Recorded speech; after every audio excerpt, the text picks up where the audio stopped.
Hi, Hippy Trev here, and welcome to my channel. Hope you get something out of it. Hey world, it's Hippy Trev here, and yeah, this is Mr. DC. This old boy's, you can believe it, this old boy's like 20 years old. And aren't you Mr. DC? So, anyway. Yeah, and he gets grumpy too, don't you? Cheeky old bastard. Oh, anyway. Hi world, how's it going? This lockdown's getting a bit... Yeah, I feel I've been locked down for like nearly 3 months now, so it's starting to take its toll. But 14 days. 14 days, but anyway. So anyway, I thought I'd just put out another... okay, so this is one of the crossings me and Omar did on my bike back Melbourne to Perth. And of course, being as intelligent as I am, I rode out of a Western Australian summer and straight into a Melbourne winter. Now anyone who knows Melbourne and rides knows that's pretty not the smartest thing in the world to do, but anyway, so this is on the trip back to Perth. So I actually rode out of a winter back into a Western Australian summer. Very smart. So I packed up the bike, had my toolbox, all my shit from the old Honda 754 that I had.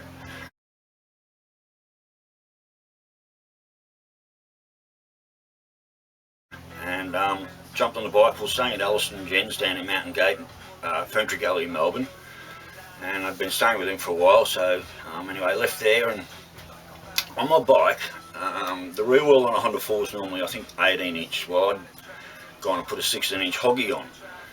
Now, because the Honda 4s have quite a large hub, and the hoggy's only 16 inch, instead of having long spokes from your rim down your hub, the old hog wheel, they're only about that height. They're very short spokes. So anyway, load up the bike, got my toolbox, got my saddlebags, got all my shit. We're just, we're overloaded to the hill. Jumped me and Omar on it. By that time I'd also managed to score a fairing for the bike, so instead of Omar, like in the first pictures you've seen where him standing on the headlight,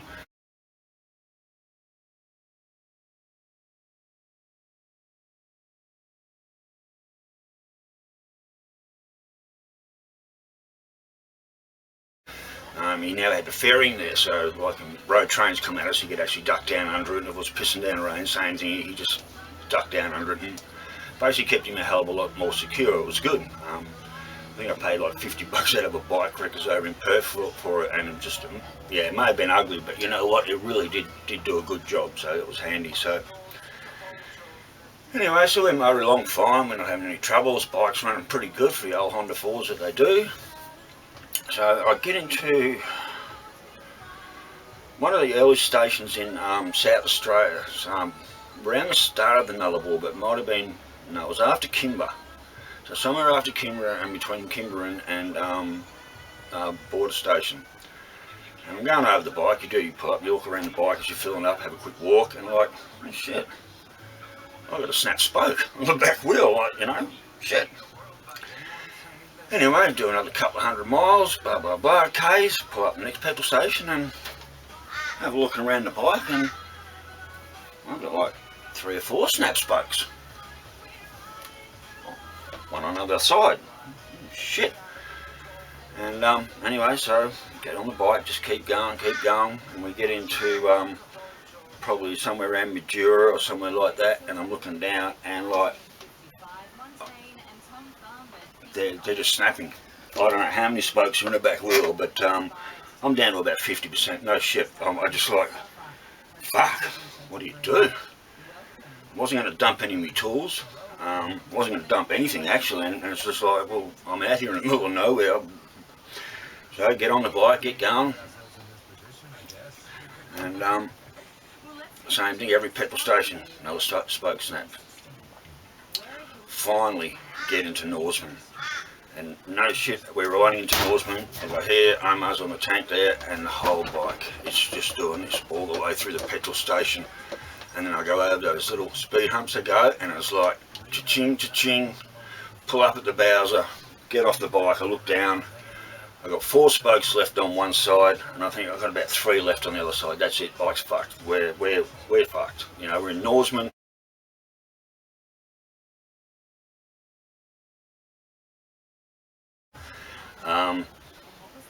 middle of nowhere. What do? So filled the bike up, and oh, fuck this. So I was on my way to Kojonup. So at Norseman you head south down to Esperance and across this way sort of Albany and then back up to Kojonup. Or the other way is you go north to Coolgardie or Kalgoorlie, and then you do your straight run through to Perth. Well, I was actually trying to get to Kojonup, so I'd actually got on the bike with Omar, loaded up and ridden south on the way out of town, just on the outskirts of town, pulled up, and there I was. I'm hitchhiking, so I've got the bike fully loaded, I've got Omar sitting beside me, and I've got my finger out, and I'm trying to hitchhike with my bike, hoping I might pick up a farm truck or something, and I'm trying to hitchhike with a bike to Kojonup. Anyway, time was going past, been there, I must have been there a few hours, because this guy in a side tipper road train, I think it was only 2 trailers, and he'd been doing laps around me for a couple of hours. And he finally pulls up and he says, mate, what's going on there? And I said, oh, you know, mate, look, back wheel stuff, can't do anything, I'm just trying to get to where I'm going. He says, mate, can you get you and your bike and your dog to that house, X amount of houses away down the road there, I'll let the missus know you're coming and we'll see if we can sort you out something. Shit, yeah, I can do that, mate, no worries. So get the bike X amount of houses down, knock on the door, this chick opens the door, hands me a bong, hands me a beer, says come inside, sit down. Okay, anyway, so anyway, this bloke knocks off work. In the meantime, hi Wendy, I ring my friend Wendy, who's in Bunbury. Wendy and I go back years, yeah, thanks Wendy. I ring my friend Wendy in frantically in Bunbury in Western Australia and tell her I'm stuck here in Norseman, back wheel the bike's gone, I'm not really sure what to do. And she said, look, hang on, blah, blah, blah, and got the phone number where I was. Now you got to remember, this is all going back like, 28 years, 26 years ago. No mobile phones, only landlines. So anyway, then Wendy rings me back. It wasn't very long, probably within half an hour, and she says, can I get myself to Kalgoorlie? And the chicks and the bloke said, yeah mate, there's a mail truck going up tonight, we can stick you and your back wheel on that and send you up to Kalgoorlie. Now Wendy says, I've got a friend in Kalgoorlie, so get yourself to that address. Now mind you, this is Friday night, so the next day is Saturday. Yeah it was, because I only had a short time the next day. So anyway, long story short, in that department, get the back wheel out of the bike, 3 AM in the morning, Omar and I are in the mail truck, we're off to Kalgoorlie, to this bloke's house who I've never met, that Wendy rang up and organised for me to go to. So, no, we arrived there at 3 AM. We must have left Norseman early in that route. So I hit Kalgoorlie, I don't know, 1, 2, 3 o'clock in the morning. I've got a back wheel under one arm, I've got Omar on the lead next to me. Kalgoorlie's like, wow, this is freaky town. Don't know anywhere. Managed to find their address, which wasn't hard, luckily. Walk in, no one's up. I mean, I said 2 or 3 o'clock in the morning.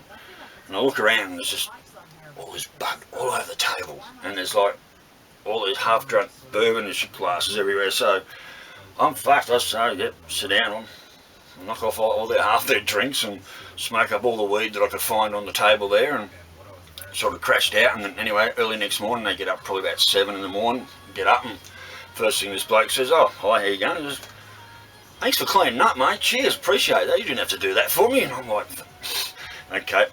So anyway, so he drives me around Kalgoorlie. We end up going to a bike shop where I picked up a second-hand stock standard size rear rim for $50, and then he took me around to the Honda motorbike shop, and I think it cost me about $80, had a back tyre fitted, and he just said, mate, tell you what, give me $50, I'll drive you back to Norseman for you. So this guy who I'd never met, that Wendy had organised for me, basically drove me all the way back to Norseman from Kalgoorlie for $50. I can't remember that guy's name, but thank you. And anyway, from there, got there, I don't even remember what time it was, but basically chucked the new back wheel in the bike. I left the old wheel in Kalgoorlie at Wendy's friend's place. I had a pre-plan for that. And basically chucked the back wheel in the bike, and you know what? 2 days later, I'm back on the road. 3 days later, I'm back in Kojonup. So that was really cool. So anyway, jump ahead about 6-7 months, packed up my bus. I'm driving back to Victoria, my other little bus that I had.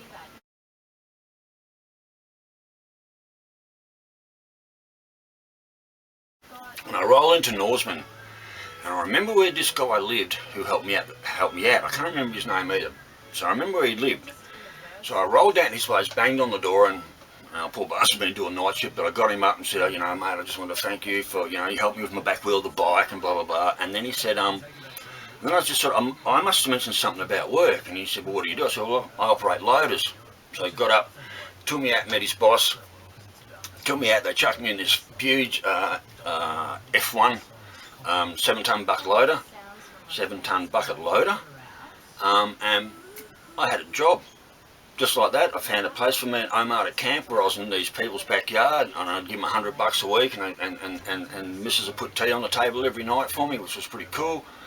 And I worked there for about 2 months, and just saved a shitload of money. And yeah, so out of that guy helping me, I went back and went to thank him, and ended up with a job paying, you know, I think I was on about $1,200 a week. It was just like, but I was doing, you know, I was doing 13-hour days. It was just, yeah, 7 days a week, 13-hour days, and I did that for about a month or nearly 2, and then I thought, that's it, I'm out, I need to get back home. So sort of just knocked off work, loaded up the bus, and anyway, about a week later, I was back in Victoria. So, but anyway, yeah, so that's one of the trips going across where things actually do go wrong, and somehow you get your way out of it. So that was quite a good trip. But yeah, having a back wheel collapse on a bike is just, yeah, that was pretty scary stuff. So, but anyway, thanks for listening, worlds, and check you later.